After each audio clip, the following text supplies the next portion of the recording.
On this episode of A Soul's Quest podcast, Omar and I are discussing the power of self-care and self-love.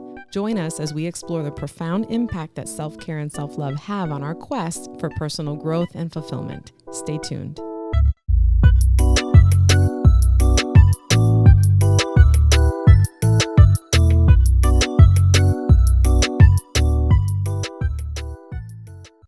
How you doing today? I'm good. How you do? I'm good. I'm good. Yeah. Are you excited about today's episode? Yeah. I'm looking forward to this topic. Yeah. Why are you looking forward to it? No, I mean it's a very trendy topic, and sometimes I'm kind of like dubious of trends, because trends come and go. Are you wanting to debunk the myths? I mean, I wouldn't say that. I would say more of like gaining clarity and perspective on terminology that is freely thrown out there, and then also being realistic about some of the obstacles that people are facing when it comes to self-care and self-love in a society that is constantly striving and pushing people to the brim, So there's We're things like that the most overworked country, right? Mm-hmm. Like we work more than other countries. Is that true? I'm not 100% sure. I don't know either. Yeah, I'm not 100% sure, but it feels like that, but you have a lot of the drive, and I see it in trainings, and I see the rolling of the eyes, and I see the frustration that employees have because, you want me to take care of myself, but... Oh, you're saying when they do trainings about taking care. Yeah, when am I going to do this on my job? And if you're asking me to do this, and this, but I have to take care of myself, and then I got to go home, and then I got kids, and then it's like, so there's that reality of life. But there's also the importance of making sure that you are taking care of yourself. So where do you strike the equilibrium? Equilibrium between those two things, and this is actually one of the reasons why I feel like this topic of discussion is pretty interesting. Yeah. Well, I'm a big proponent of self-care and self-love. Like that's really important to me. You know that. I'm like, it's the weekend. We need to have at least one day where we just unwind.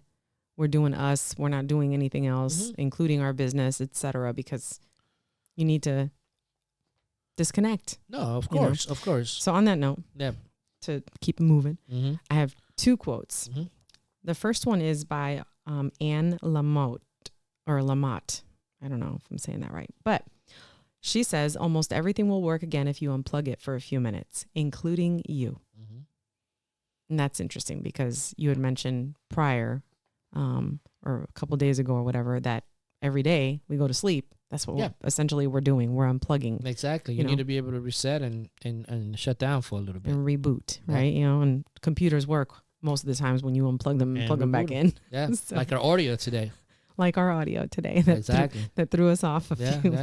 Yeah. And then I have another quote, and this one is by my favorite, Brene Brown. One of these days, she's going to be watching this and go, oh, that girl, she's always giving me props. Okay, I got this. Okay. She says, you are imperfect. You are wired for struggle, but you are worthy of love and belonging. And so I put those two quotes in there because I don't know if you can tell the difference, but the first one is talking about the whole, you got to unplug in order to function. You got to be whatever.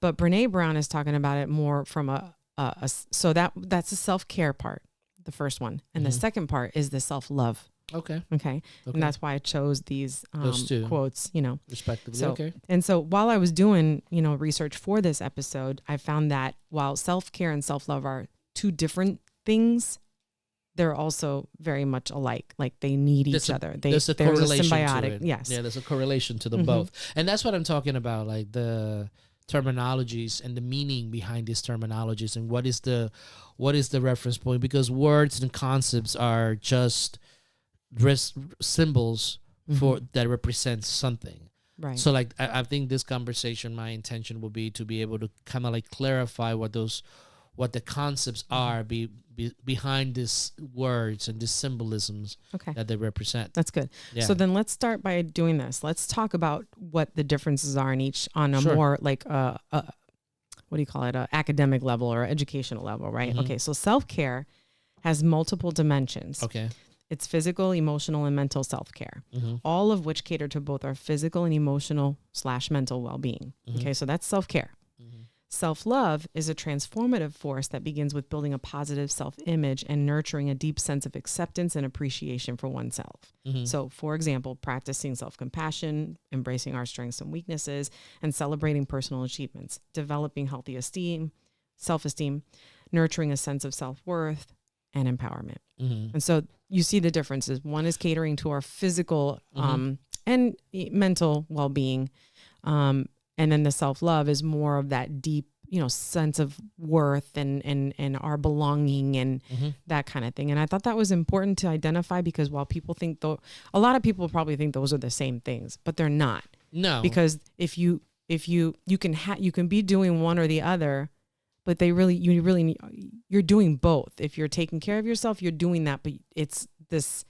And I know we're going to talk about it, but it's understanding what those differences are. Yeah, because for instance, right, you could actually push your body, to strive to look in a certain type of way, appearance and things like that, and you're taking care of your body. But does that correlate to self-love? Sometimes it doesn't. Sometimes it doesn't, right? Sometimes you're doing things physically and mentally, but those correlate with our acceptance of self, or are we doing it because it's something that it comes out of our society? Correct. All right, of a certain perception. So, again, it's the way that I see it, right? When it comes to these two topics, is you need to take care of your physical body because this is what we have, and the more you take care of it, the better you will feel in achieving whatever it is that you want to achieve. You need to take care of your mind, and it's important to feed it, but also give it its time to rest. You need to be able to manage your emotions and give your because you can't always live in a heightened state of positive or negative emotions. You can't live in that state. So you need to be able to regulate those three aspects of yourself, right, from a physical standpoint. And you have to understand also the reasons why you're doing it, which leads me into self-love. So self-love for me, it's really truly identifying who you are in terms of your value system. And we talked about your values, identifying your values and knowing and living from that place. Because once you understand your value system, right, the decisions that you make are always going to be catering to meeting those value systems, right? And when you're meeting those, you're beginning to gain a sense of belonging to yourself and to everybody around you. You begin to get that feeling of acceptance of who you are, right? And it becomes more internalized rather than something superimposed by other people. Can I push back there for a second? So one of the things that you just said, that, and it's probably another podcast episode, is that you said that it creates a sense of belonging. But I would argue, and just hear me out, that sometimes your value system, because it is your value system, can kind of oust you in some ways. Yes. Because and so what was important in what you just said is that belonging for yourself, that belonging for you, right? Because when you are wanting to be accepted by other people, then what you're doing is you're negotiating who you are for other people. Correct. Right?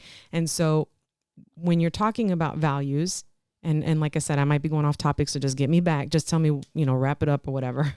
But when you say that, that's important to understand, I think, because people have to know that when you create your values or when you identify what your values are, sometimes you're going to lose people and you're going to lose things as a result of that because they're not aligning with your values. And you have to be able to continue to maintain your self-worth and love yourself for that aspect of you and for setting those boundaries, if that makes sense. No, it which does are all make important in self-care and love. Yeah, it does make sense because Ralph Waldo Emerson has this line that I think I love. It is a society is a joint stock exchange in which the benefits of the society are against the individual. Something along those lines. I think I kind of messed that up, but the idea is a society and the values of society and the values of everybody around you are against the individual, right?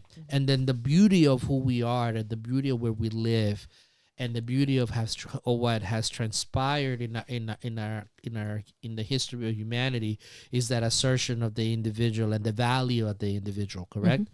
So when you are looking at yourself in relations to others, right, we always tend to mitigate and negotiate who we are depending upon the situations that we're in. And sometimes you have to do that, but you have to be able to draw the line to say, this is as far as I will go. Right. And the way that you do that is by truly identifying your value system and your purpose. Because once you know, okay, let's say, for instance, for me, one of the value systems that I have is the sense of peace. Okay? I want to live from a sense of peace. What does that look like for me? Well, for me, it means that I don't have to do things that I don't particularly want to do. I don't want to be around people that I don't particularly want to be. I want to read what I would like to read without being judged. Right. And I let go of a lot of people in my life because it's like, oh, why are you doing this? Why are you doing that? Oh, you shouldn't be doing this. You shouldn't be doing that. Well, you know what? You could swing your arms over there and do what you want to do over there. I'm going to swing my arms and play in my little sandbox over here. And you're good over there. I'm good over here. And that's okay. No hate. But loving yourself, it starts by, and having that self-love starts by truly understanding your values and what you want. Right? And then making decisions from there. Now, very important. What segues into that is now the way that you take care of yourself. You know what you want. You know who you are. This is my guidance. These are my guiding principles. This is my compass in the world of how I want to live and pursue. Right? But I know that even though I have this, I'm going to become in contact with other people. In order for me to be optimal and live by my core values, I need to be able to take care of myself from a physical standpoint, from a mental standpoint, and from an emotional standpoint, and even spiritual standpoint, right? So I have to be able to understand what that is, right? Now, with that said, right, a lot of people, myself included, until recent years, right, and I'm not going to use I statements because I think that's the way that I could, instead of saying, well, most people, I struggled both with self-love and self-care. Right? Until not too long ago. Until I really, and I always had some values that I wanted to, I always wanted to give back. And I did everything to give back. That's why I went into public service. That's why I worked with young people for such a long period of time, because that was like one of my value system, until I realized that's all great and dandy, but there are other things too. And that's why the quest is so pivotal, because you start recognizing more things about yourself that you want. And you can still help people, but you could do it in different capacities, right? That doesn't give so much of yourself away, So as you go through it, you kind of like begin to understand this stuff, to actually find it. And to me, once I understood that, things became a little simpler. I eat better. I have more time to do and think the things that I want to think, right? It kind of like freed up a lot of time to actually begin an adventure and doing what we're doing right now. So it gave me that frame of mind to be able to do that. But before that, I was skeptical. It's like, I didn't know any better. You sit in these meetings and you sit in these trainings about self-care. And I'm like, how am I going to take care of myself when I got to pay all my bills on top? I have to work hard to get somewhere, and I have to make sure that I'm doing everything that needs to. I have to do my reports. I have to do this. I have to do that. And you're working hard. So a lot of people do struggle with that aspect of, how can I take care of myself when I have all these things to do? Which is true, because there are a lot of people who are single parent households. Correct. They have kids, so they might have to work multiple jobs. The kids are needy. They're like morning until all day long, bedtime. And so I get that, and I can only speak, if we're going to use I statements, from experience, because I too, had 3 little ones at the same time. I had twins, and then I had. They were only 2 years apart, my oldest, and they were very demanding, and it was, work all day and then come home and be with the kids, but there were moments And I defy anybody to tell me that they can't take 5 or 10 minutes out of their day. Okay. Because that is self-care and self-love. It is. To say, I'm about to lose my shit. Let me walk away right now. I got to take a deep breath and just, you know what I mean? That alone is aligning with your values and saying, you know what, I'm not going to be okay if I don't do this for myself. I get it. But here to play the devil's advocate, right? In defense of those individuals that feel, oh my God, I don't have any time. I don't have the time. I understand what you're saying. You could make the time, right? The time is there for you to take care of yourself. The time is there, right? But a lot of people, from what I've experienced, right, and what I've seen, it's you get bombarded with all these responsibilities, with all these expectations as to how you should be, how hard. Like if you are just sitting around doing absolutely nothing, you're not working hard enough. Me taking 5 minutes for myself, it's really not necessary because I need to get this done and I need to do everything. I need to get all this stuff crammed in here.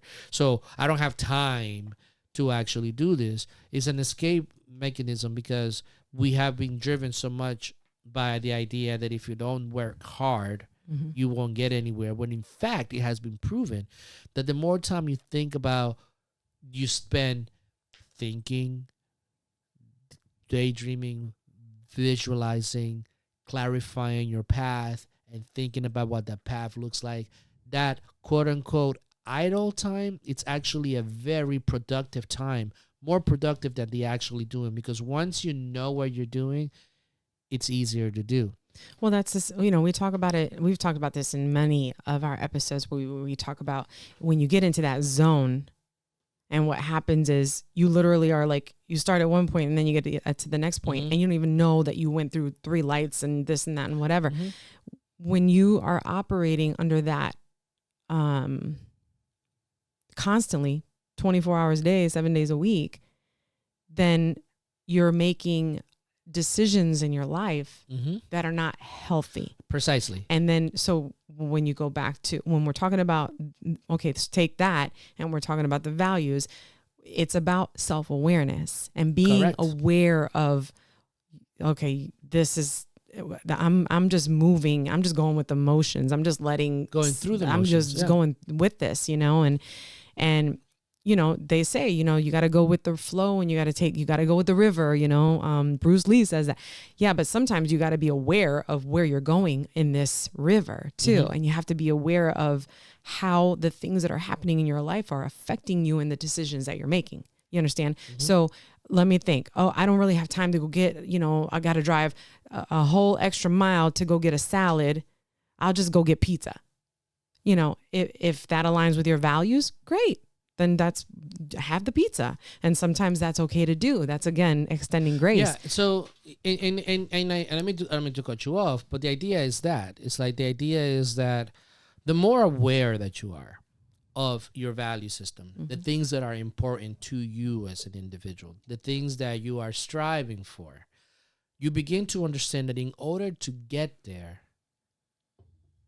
you know, you need to take care of both your physical body, your mental, and your emotions, right? Like, you needed to do that. But if you are just doing things because this is what I have to do, because this is the way things are, and this is what we just have to do, you know, it becomes problematic because there's that aspect of us, right, that tells us that something is wrong. So then we start doing other coping mechanisms to take care of ourselves, like heavily drinking, you know, sedating ourselves with drugs, sedating ourselves with just watching TV on a regular. Like, we start looking for escape routes, thinking that we really are taking care of ourselves, when in fact we're so drained and emotional. And I've been there. I've been there. It's like, I just want to just put the TV on because I need something to calm my mind, you know, whereas to now I could go to sleep and I could not watch TV. Like, I know. And, you know, cause I know you're bringing up TV, and sometimes I feel guilty because I personally like to watch TV. I don't see anything wrong with watching TV. I do think though, if that's the only thing that you're doing, and you're not being productive in your world or in your life, then that becomes problematic. You know what I mean? Because personally, before I go to bed, I like to watch a little episode of their documentary. Most of it is like documentaries or stuff that's provocative and whatnot, that I'm interested in watching. And I don't think anything's wrong with that. Do I like to go to bed watching TV? Not necessarily. I like to go to bed in, peace and whatnot. And if we go to bed, what are we watching? Nature documentaries, that stuff like puts me right to sleep talking about animals and stuff. But at the end of the day, if you're not taking the time to just slow down, then you're just no good to anybody else. So we're talking about the exponential effects that it has too, like the domino effect that we have. So perfect example, my mom was with us for 5 days. We had something going on every single day, like shopping, going to your mom's, visiting, pedicures, this, that, running. On top of that, my mom has Parkinson's. And so she's not physically able to do things, and my mom deserves to be taken care of. She took care of me. I want to pay that back and show her a really good time when she comes here. Right. And she loves to spend time with us. She just thinks that we're everything for her. But there are moments where I'm just like, I'm going to lose it on this woman, because sometimes she can be a little difficult. I mean, and I think that's normal. We all are. So that's the very thing that I'm saying is like, okay, I was really busy, but there were moments where I was like, I need to step away from this and go to my room and breathe and take time to be whatever. Because I know if I do that, when I come back, I'm going to be able to give more to my mom than I will if I don't go. Exactly. And that's that level of self-awareness that we're talking about. And again, you wanted to give your mom a hard time. That is your objective. That is your goal. But you can't give your mom a hard time if you're frustrated, if you're if you're tired, if you're like, oh. What do you mean a hard time? A good time. If you you can't give your mom a good time if you're frustrated, exactly. If you're this and that. Exactly. And it's the same thing like if you go with to your work children, and when your at your job, and coworkers, all that stuff. Yeah. And the idea is that it's like you got to understand like both aspects. You got to love yourself enough to know that number one, this is who I am, and this is what I want out of my interactions with people. This is what do I want out of my interactions with the world. This is what I want, right? Because that's not selfish. Well, and that's interesting that you say that, because there are a lot of people, or there's an argument out there that exists that says that self-care and self-love are narcissistic points of view, and that there's this narcissistic a negative aspect to it, right? Because they just say that modern society creates so much unnecessary pressure. Some think that self-love and care, I went on to the next thing, are narcissistic pursuits. So while I was doing some research, I came across an article that's by Dr. Enlib Ashgar, and it's called The Science of Self-Love. And he says that, there's evidence. So there is evidence out there that exists that says doing these little things are beneficial to our quest. Correct. So let me ask you this, right? Are you going to play devil's advocate now? No, okay. I'm not going to play devil's advocate. I'm going to kind of like answer. Give me the look. Just thinking about selfishness, right? How do you think the world runs? The world runs on self-interest. Right? On self-interest, right? Any corporation, any person is looking for their self-interest. And whatever that is, it could be primarily for power, it could be for a sense of giving back, it could be for a sense of hedonism, sex, and all this stuff. Everything is driven by self-interest. That's just a fact of life. Some people want to make the world a better place in the way that they view it. They want to impose their value systems on other people. Self-interest. So when you're thinking about this situation that some people think is narcissistic and so forth and so on, right? Everything falls within a spectrum, right? And everything gets spread out within that spectrum, right? Could you become so overly obsessed with self-care that the only person that you think about is you? Yes. That is a possibility, right? Yeah. Could you go in the other direction and not take care of yourself? That's also a possibility. So it all falls within the spectrum, right? What the individual has to decide, and this is the choice that everybody has to make, is where do we fall within that spectrum, right? I wouldn't recommend anybody to go to the extreme of being completely narcissistic, being just all about them, right? I mean, I don't think that's a practical thing in a way to a society, but I would suggest, right, that you have to find an equilibrium in the way that how you choose to interact based on your value system, based on your values, based on your purpose, and based on the things that are of interest to you. You know? I understand. So we have to get away from the fallacy of thinking that having those things is being selfish, right? Because some people do think that, and so they mistreat themselves. I thought that for a long time. That, you know, if I'm not saying yes to anybody that's in need, I'm being selfish, right? But the reality is that no is a powerful thing too, because you can't always give all the time. It's not practical and it's not realistic. You know, you have to be able to set the boundaries and set the parameters as to how you would like to interact. Now, I don't have a problem giving. I don't have a problem doing those type of things. But there's also a time in which I know that I can't do it. Yeah.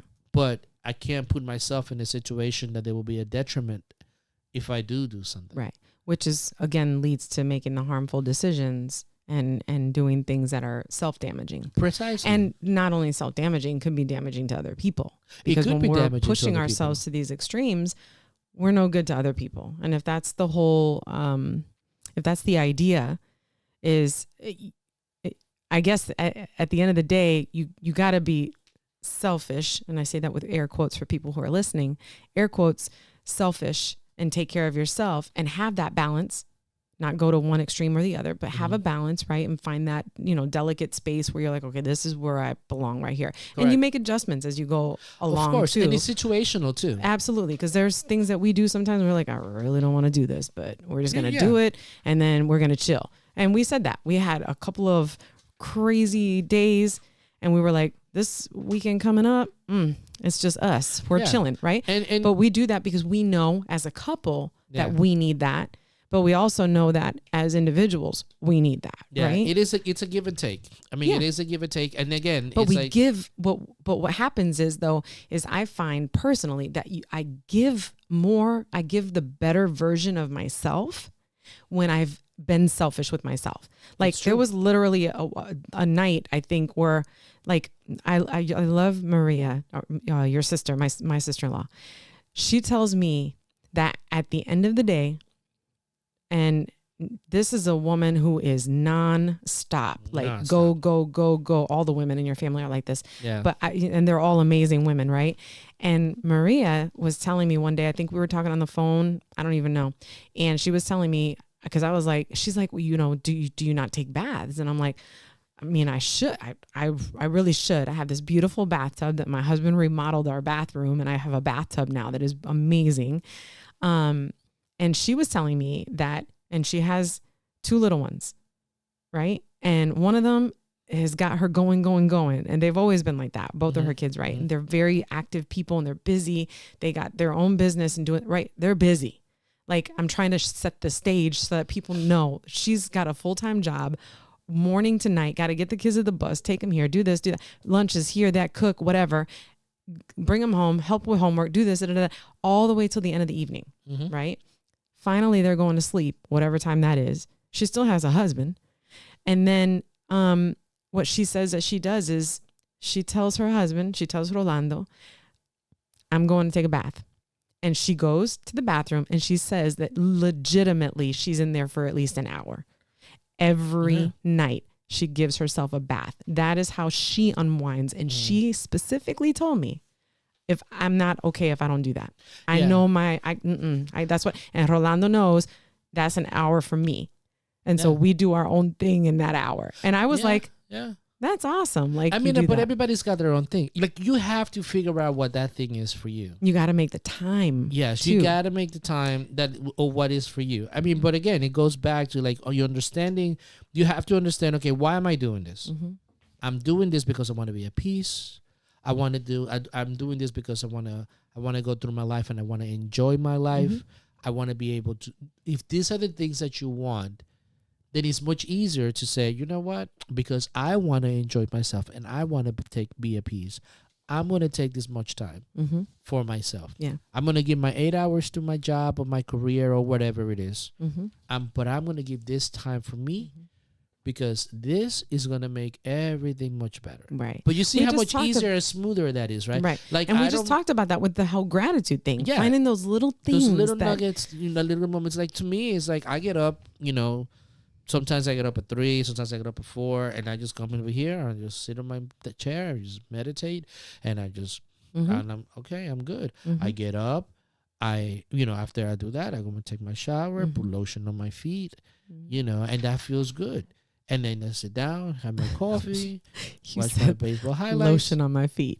But to me, there's something cool about that. I know. Every day you put lotion on your feet. And I take my time getting in the crevices and all that stuff. I mean, it sounds kind of crazy. Put your foot on camera. Put your foot on. But it's finding the things that are going to make you feel good. That are going to give you that sense of enjoyment. That sense of peace. And I'm using some of my value systems, right? My values, peace, enjoyment, that sense of freedom. So the sense of creativity when I'm just kind of like sitting here and I'm just writing on my journal or I'm working on something, that time that I'm thinking of like, okay, what about this? What about that? So, I mean, I got to tell you, even when I'm at work, sorry to cut you off, but even when I'm at work, what I do is, not everybody has their own office, but everybody can move out, go somewhere, be in their own space.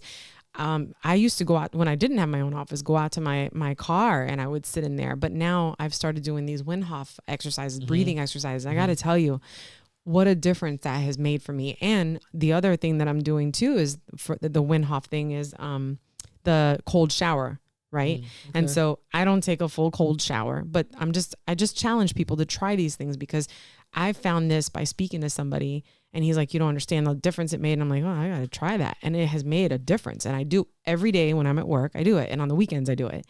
And I find that to be a great separation mentally for me. And it puts me in a different state of mind. And the cold shower thing, I only do that in the evenings because then I can take it because it's hot in Florida. So I can take the cold and I start with a hot shower. But I've moved up to a minute. The last minute, I started with 15 seconds, 30 seconds, 45, and now a minute. The last minute, I stand underneath the cold shower and it feels amazing when I'm done.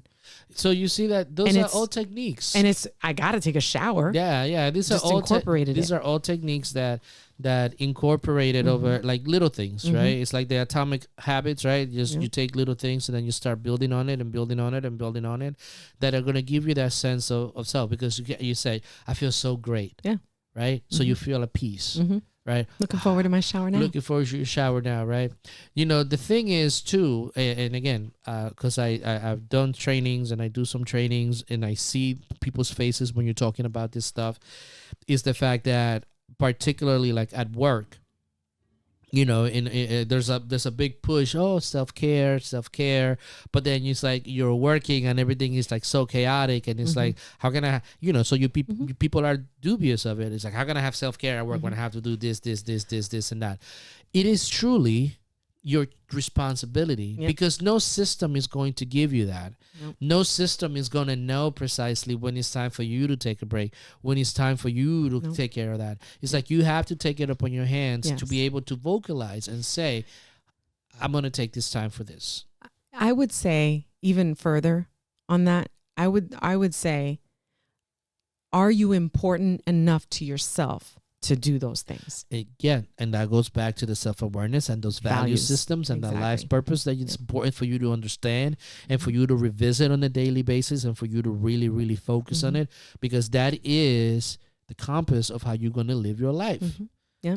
That's the thing. That right there is, the key. Once you understand that, then things become a little bit more, much it's a little easier to navigate. To do that. Because then you start now understanding your emotions. Okay, well, I'm not happy here. Yeah. Okay, what do I need to do in order to move from there? Yeah. So you begin to mitigate a lot more situations and stuff. That's right. All right. So sadly, we have to come to an end. Okay. So we talked about self-love and self-care and how powerful they are in our quest. And we have 6 strategies that people can utilize in starting to develop this self-care, self-love routine. So, number 1, create a personalized self-care routine. And these are strategies that touch on both self-care and self-love. So create a personalized self-care routine. Take the time to identify your individual needs and desires when it comes to self-care. You can schedule regular activities that promote your well-being and relaxation, baths, taking a walk, sitting outside for 5 minutes, breathing, cold shower. This may include exercise, healthy eating, engaging in hobbies, practicing mindfulness, or spending time with loved ones. Excellent. That's pretty cool. Number 2, practice positive self-talk and affirmations. Cultivate self-love by engaging in positive self-talk and affirmations. This reminds me of the book Chatter, and when he talks about not just positive self-talk, but talking to yourself in the third person as if you are talking to a friend or giving advice to a friend. That's something that is actually very uplifting, and I find that to be very interesting. Replace self-doubt and negative self-talk with empowering and uplifting statements. Again, talk to yourself in a third person as if you're giving advice to a good friend of yours. And remind yourself of your strengths, embrace your imperfections, and celebrate your achievements. That's good. That's good. Okay, set healthy boundaries. And we talked about this today. Protect your mental well-being by setting healthy boundaries is definitely, I didn't realize I put that in there. That is protecting your mental well-being, which we talked about, right? So, you set these healthy boundaries in your relationships in your daily life. Learn to say no when necessary and prioritize your own needs. Setting boundaries helps prevent burnout and fosters self-respect. Ooh, I love that. Yeah. Number 4, overcoming guilt and societal expectations, right? Recognize and overcome feelings of guilt or societal expectations that may hinder your self-care and self-love practices. Understand that prioritizing your well-being, it's not selfish, but necessary for your overall happiness and fulfillment. So always remember, everything around us, it pursues their own self-interest. Right. Every aspect of society, every institution, every organization, every other individual. So they are pursuing their self-interest. So you have to pursue yours in a manner in which you are not violating other people's rights, but you are still not bound by their expectations so they could take you in a negative way. Right. Seek support from like-minded individuals and professionals. Surround yourself with supportive and like-minded individuals who understand the importance of self-care and self-love. Seek guidance and encouragement from professionals such as coaches or therapists who can provide insight and strategies tailored to your specific needs. And finally, lead by example and share your experiences. Inspire and empower others by leading by example. Share your experiences and knowledge about self-care and self-love with those around you. By creating a culture of acceptance and growth, you can encourage others to prioritize their well-being and embrace self-care practices. And this is the one that I really love, because if you really want to change the world and if you really want to change the environment around you, right? The only way for you to do it is by you living it. That's right. Not talking about it, not doing all that, but you actually doing it. And people will see the change in you, and consequently, you'll change the environment and everything around you. We hope you enjoyed this episode. Comment below with your thoughts and additional ideas, and remember to stay connected by sharing and subscribing.